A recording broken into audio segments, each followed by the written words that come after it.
Hey everybody, welcome back to another video. Hope you guys have been enjoying the content on the channel as of late.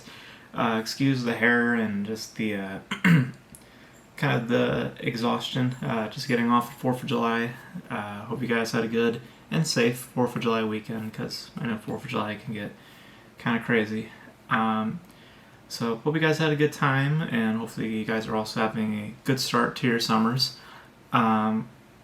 I could tell you who's not having the best summer, which is Hollywood, which is what we're going to discuss on this channel now, or on this video. Now, I did a video about this a few weeks ago. I'll post or link that video somewhere, and I kind of touched on certain things about why the box office was, not doing as well as it used to be. And there have been some theories that have been circulating the internet, the quality of the movies, audience perception, the conveniences with streaming.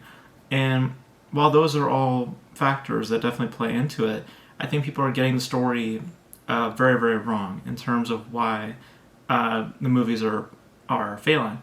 And I think that it has to do with Hollywood themselves, and how they strategized, or if that's even a word, the release of said films over the years. And I'm going to give you guys a timeline of basically just how we got to this point, why movies are now just suddenly not doing as well, and who is to blame for all that, and how that can change.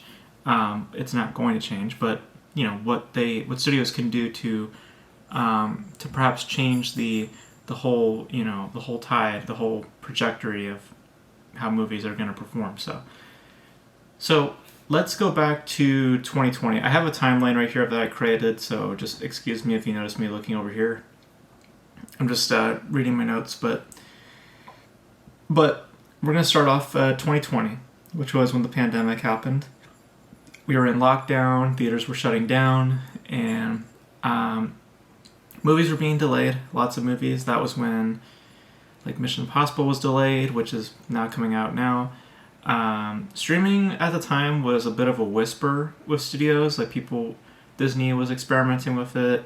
I believe other studios like Universal was experimenting with it at the time. But they weren't doing anything extensive with it. They were just, testing the waters per se. And me bringing up Mission Impossible is actually a point to bring up, because the budget of Mission Impossible is enormous. It's something, $300 million? And the reason why those budgets are so high is because of the results of the pandemic. The pandemic caused those budgets to increase absolutely. And with that, studios were in a panic mode. They were trying to figure out how they can manage these new budgets, how can they manage thus releasing these movies, because what they wanted to do was release these movies as soon as possible, because the budgets were getting much bigger. Thus, the odds of these movies making their money back were becoming less and less and less. So they wanted to release these movies as soon as possible. And the results, the idea that came from that was the streaming platforms. So then we go into 2021, and that's when the streaming period, you could say, occurred. And that was when studios started to take gambles with releasing their tentpoles on streaming services, specifically Warner Brothers themselves, as they dumped their whole year, if you guys remember that, when they dumped their whole year on HBO Max. And when such a thing happened, other studios became more comfortable with doing such a thing and started to implement a multi-release strategy, which was that they simultaneously released movies both in theaters and in streaming. Now, I did a video about this a long time ago when I just started up this channel, so I'll actually release that video, or link the video somewhere at the end of this video. And I talked a lot about how, even way back then when I heard this announcement, I knew back then that was frankly a terrible idea, because the profits that you get from streaming are much different and much more specific than if you release it in theaters. And also, this is a benefit strictly to studios and not to theaters. It was killing theater chains more than helping theater chains, or keeping the peace with the theatrical distribution, because as a result of doing all of this, they actually shortened the theatrical window, which is the main cause of why movies are making significantly less money than they used to. It has nothing to do with, I mean, the quality does factor into this sort of thing, and yes, the time of when the movies come out is also another factor into all of this, but the main cause of why the movies are not performing as well as they used to is with this change right here. That is with the theatrical window going from 90 days to 45 days. Because we used to have a 90-day window, which meant that the movie would only be in theaters for about 2 or 3 months at a time. And they would not be released through streaming or anything like that. There was no multi-release strategy. It was just strictly through theaters. So that's why films like Avengers Endgame made all the money in the world, because they had that movie in theaters for months. That's why The Lion King made so much money. That's why all these other films that are expected to make billions of dollars made billions of dollars, because they had their time to do that. And audiences were fed the idea that theaters were the only place for a while to watch the film. So that's why people drove to the theaters, because that was the only option for a couple months. And now in 2021, they present the idea that, hey, you can actually watch this on streaming, which means that you can buy the streaming service. Remember, because when you go to streaming, you're not paying for that movie, you're paying for the whole service. So your payment, there's a small percentage or a small, possibility that might go directly towards the film that they're marketing or the movie that you're interested in watching on that service. And studios knew that, specifically Warner Brothers, because when that whole HBO Max thing was going on, they were losing millions of dollars. They lost a ton of money doing that strategy. And they know that because, well, as you saw the following year, they backtracked from that. They didn't do that anymore, and because, well, they lost a lot of money doing so. So you have a window that is now shorter. You also have studios that were playing around with a multi-release strategy, giving audiences the idea that streaming was more accessible and more of a thing than it used to be. It wasn't just for classic films and all that. So you're giving audiences this big idea now that the movies that are in theaters will come to streaming a lot earlier than they used to, because remember, we had a 2 or 3 month window at theaters, but now it's 45 days. So now it's literally a month and a half until these movies can get dumped onto streaming. So then we roll into 2022, where we saw studios basically in a recovery period where they were transitioning back to theaters as their primary source of revenue, because 2021 was more or less streaming than anything. And they were trying to promote the return to theaters, getting people back in the movie theater and stuff like that. And though there were some outliers to that, like Spider-Man and all that other jazz, because of the tremendous push of streaming that happened in 2021, this resulted in the shortening of the theatrical window, which we said is a 45-day window now, and giving awareness to audiences about the fast turnaround to streaming. So movies could literally be put on streaming weeks after a movie is released in theaters, and audiences now have that idea in their head. So now you fast forward to 2023, and the movie can immediately get dumped onto streaming, literally like a few weeks after a movie gets put out into theaters. And we see how the profits are even less likely. There's not much that you can make from streaming. And the idea of exclusivity from theaters is now absent. There's no such thing as exclusivity to theaters when it comes to audience perception. Audiences are literally being told to wait for streaming because it'll soon be there and it's free. Because this is what audiences think. Do I want to watch The Flash for $15, or do I want to wait for just a month to then have it on HBO Max, which I already pay for, which basically means I'm just watching the movie for free, So, and audiences are aware to that. They are aware to that idea because of the fact that the studios decided to make the theatrical window a lot shorter than it used to be, and giving that push of the benefits towards streaming. So audiences are now just expecting these movies to be on streaming within a couple of weeks. And studios are just, following suit. They're just doing that sort of thing. So when you're giving audiences what they want in that capacity, they're not going to rely on the theatrical experience anymore. They're going to be staying strictly with streaming. So, and that's why movies nowadays are not performing as well, because audiences are caring less and less, or having less of an incentive to go to the theater, because the theater experience is also very expensive. It's not just a ticket. You got to think about the food.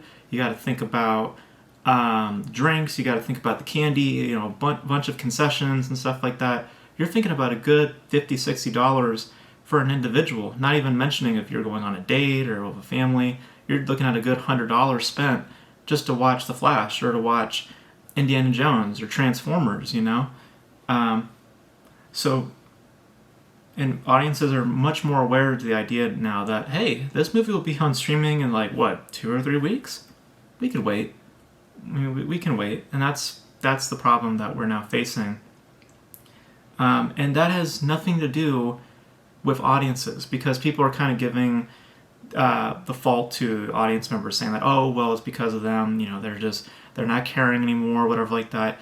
They're not caring anymore because the studios have given them every reason to not care. The theatrical window is a lot less shorter than it used to be, and streaming is much more prominent and a much more accessible option. And studios are still making it so. Back then, streaming was just a place of where films were released after a theatrical window was done. That was the original impression that streaming was, and it should be still that. But now streaming is a secondary option. It's, hey, do you want to watch this movie for free? You just have to wait for at least a month, and that's why audiences are, caring more about streaming than they do theatrical stuff nowadays, because that's just how studios have charted this for the past 3 or 4 years. They've built this up. They've let streaming be the dominant factor for so long, and because of that, audiences now expect and only will desire going to watch a film on a streaming platform than they do at the theatrical window.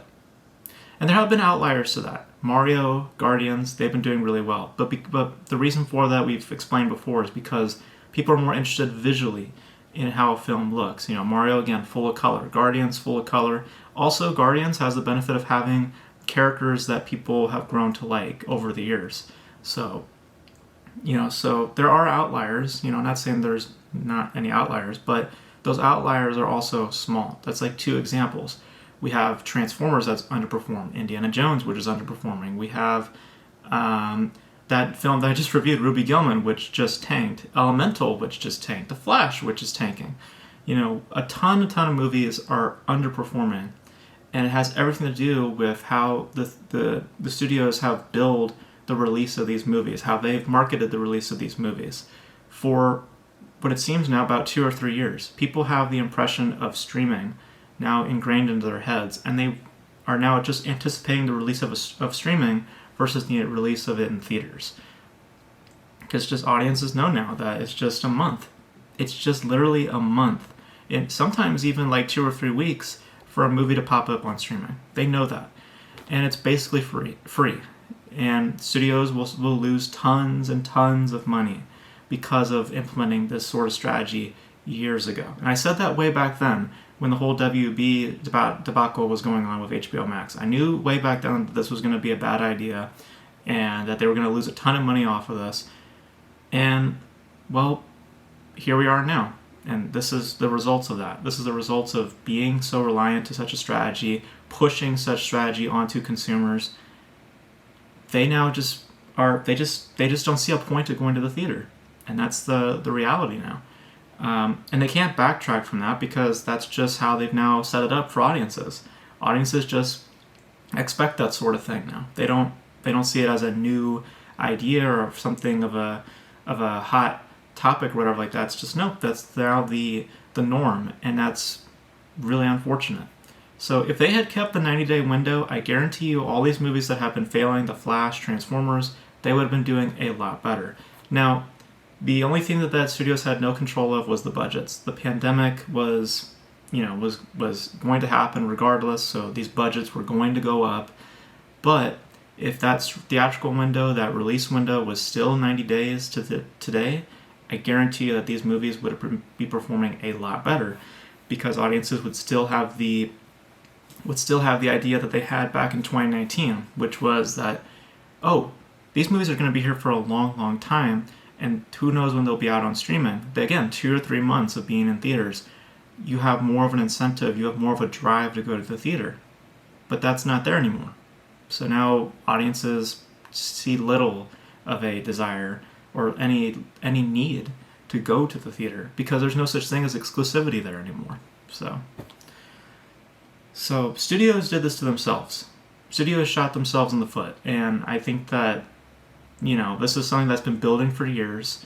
It's something that I caught wind of when the WB debacle happened. I had a feeling that, that I wouldn't say I knew this in particular, but it was just like that strategy had consequences, So, and we're seeing the extents of that consequence. Not just strictly WB, but just all the studios in general.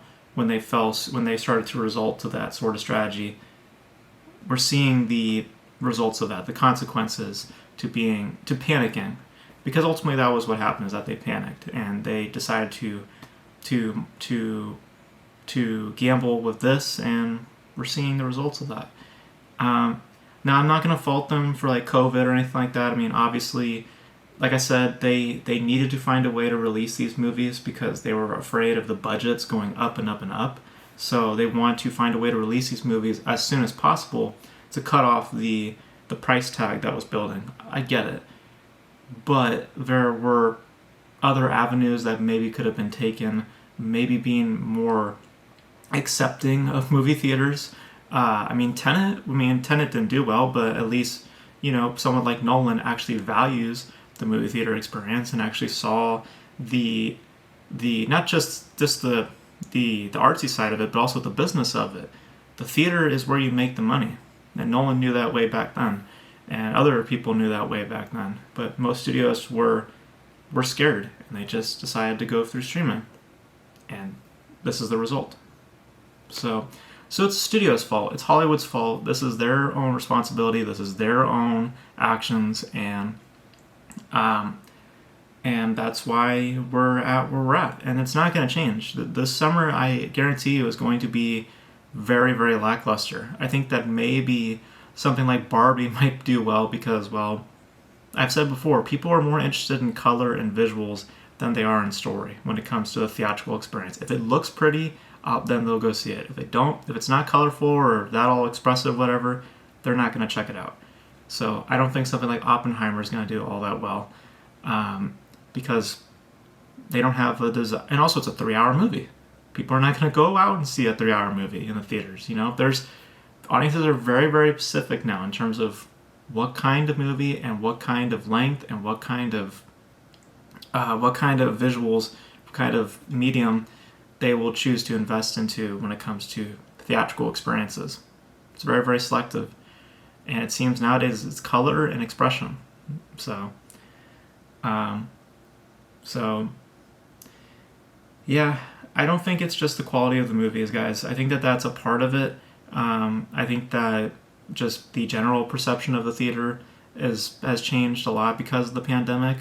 But it has a lot to do, very, very much so, with how studios have changed the principle of theatrical experiences. Theatrical run, 45 days to 90 days. You've literally shortened the time for these movies to release on streaming. These movies come out on streaming a lot more faster than they used to. And audiences are aware of that, so they don't see a need to go to the theater. And that's not the fault of an audience member or the quality of a movie. That is the fault of the studios panicking and making a poor decision. A decision that now has lasting consequences to it. So that's personally what I see. That's what I've been seeing for years now. And, you can thank people like Warner Brothers, you can thank people like Disney and all these other big studios who decided to gamble with this strategy, because this is the results. So, and isn't it funny that, Warner Brothers and Disney, the ones who started the strategies, are the ones who are having the biggest losses this year. Kind of coming in full circle in a weird way. So, but yeah. So that's my observation. Maybe I'm wrong. You guys let me know if you guys have any different observations. But I think that it has to do everything with the theatrical run window being shortened, and that's caused a lot of issues. But you guys know your thoughts in the comment section below. And that's going to be it for me, guys. So thank you guys for tuning in. And we have more videos down the pipe. We got another 3 videos coming out back to back, and then we're going to be going into the classic film week, the film week thing that I'm doing. That's going to start up, so make sure you guys tune in for that. I hope you guys are cool with all the new... I hope you guys are cool with the strategy of the release of my videos, so hope you guys are cool with this strategy. But yeah, until then, guys, I will catch you guys, I guess, tomorrow. So I'll catch you guys then, and yeah, I hope maybe we'll see some change, but I highly doubt it at this point. But thank you guys for watching, and I'll catch you guys in the next video.